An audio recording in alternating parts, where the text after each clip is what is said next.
In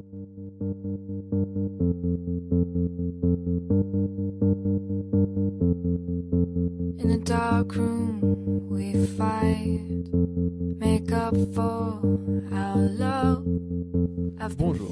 Comme vous le savez, la dernière crise économique a mis en avant la fragilité de notre système actuel. Face aux problèmes d'endettement et de dérive spéculative, nous nous apercevons que les valeurs de la finance durable qui sont responsabilité, stabilité et vision sur le long terme apparaissent comme des piliers sur lesquels la finance devrait se reposer pour se reconstruire. Nous nous sommes donc intéressés à deux aspects de la finance durable. Premièrement, les investissements socialement responsables, connus sous le nom d'ISR, qui se développent massivement à travers le monde, puis le cas de la finance islamique, qui se veut également différent du système financier conventionnel, puisqu'il est conçu en accord avec les principes de la doctrine musulmane. C'est à travers ces deux exemples que nous avons tenté de répondre à notre problématique, les conditions pour l'émancipation de la finance socialement responsable. Commençons tout de suite notre reportage par un micro-trottoir dans les rues d'Antibes. Premièrement, tout d'abord, est-ce que vous pensez que le développement durable est compatible avec la finance conventionnelle qu'on connaît aujourd'hui ? Le développement durable, j'y crois énormément, c'est l'avenir, mais compatible avec la finance d'aujourd'hui, j'en doute beaucoup. Ça peut être compatible, c'est fait volontairement, si on ne mêle pas l'État dedans, s'il n'y a pas de subvention, s'il n'y a pas de loi à la con pour interdire ou obliger, si des entrepreneurs voient la possibilité de faire l'argent avec ce que les écolos appellent le développement durable, c'est-à-dire des énergies non fossiles, etc. Donc, si c'est compatible, bah oui, je pense que ça me paraît logique. Très bonne question. Oui. Pourquoi pas? Oui, pourquoi pas, faut voir. Et deuxième question, est-ce que vous connaissez le concept des investissements socialement responsables, les ISR ? Pas du tout. Absolument pas. Et la finance islamique ? Non plus. Est-ce que vous avez entendu parler des investissements socialement responsables, les ISR ? Pas du tout. Et vous connaissez le concept de finance islamique ? Encore moins. Non, c'est lié, forcément à la religion. Les ISR. Oui. Non, je connais pas. Et la finance islamique ? J'ai déjà entendu parler où les intérêts sont considérés un péché, c'est ça, non ? Merci. Et deuxième question, est-ce que vous connaissez les investissements socialement responsables ? Pas du tout. Les plus connus sous le nom des ISR. Non. Et la finance islamique ? Là, vous me faites peur, là. Parce que dès que vous employez le mot islamique, j'ai les poils qui se hérissent. À travers cette expérience, nous apercevons que ces deux concepts sont quasiment inconnus du grand public. Et dans le contexte actuel, la finance islamique va même jusqu'à faire peur. Néanmoins, à l'heure où la finance est vivement critiquée et mise à mal, ils sont majoritairement favorables à ce type d'alternative. Nous allons donc pousser plus loin notre analyse en allant à la rencontre de professionnels du secteur.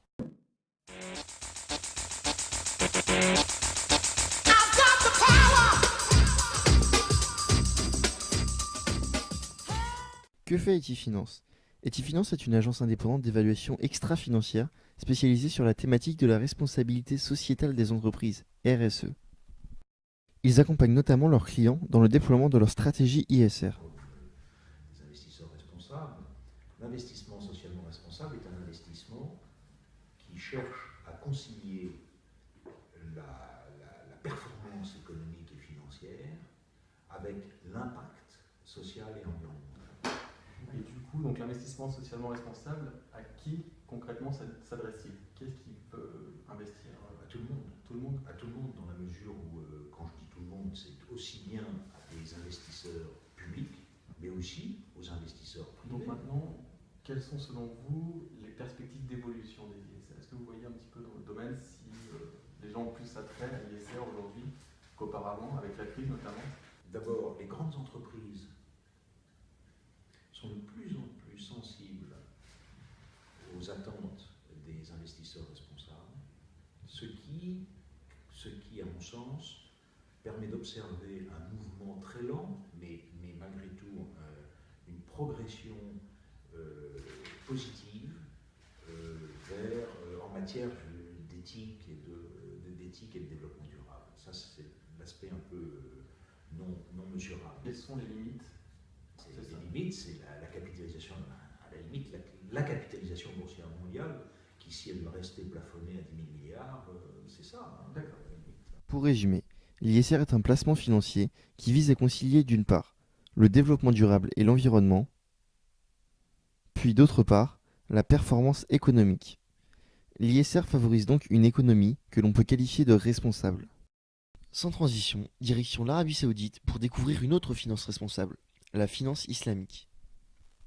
Joints par Skype, M. Ba ainsi que M. Detou ont répondu à nos questions. La finance islamique est basée sur l'économie réelle. Ok, l'idée de la finance islamique, c'est de mettre en phase l'économie financière et l'économie réelle. Il ne doit pas y avoir de bulle spéculative, en quoi faisant, en respectant effectivement les règles de la charia, qu'il ne faut pas qu'il y ait de l'intérêt, parce que l'intérêt au sens conventionnel du terme, c'est tout simplement le fait de prêter de l'argent et en plus du principal qu'on a prêté, de demander un revenu, de l'intérêt. Alors qu'en finance islamique, cet intérêt n'est possible que lorsque il est assis sur une véritable création de valeur ajoutée.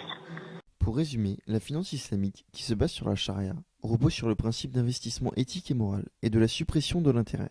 Mais à qui cette finance s'adresse-t-elle réellement ? On va dire, grande instance islamique qui aimerait bien ouvrir le marché aux non-musulmans. Et vous avez beaucoup de conservateurs qui refusent.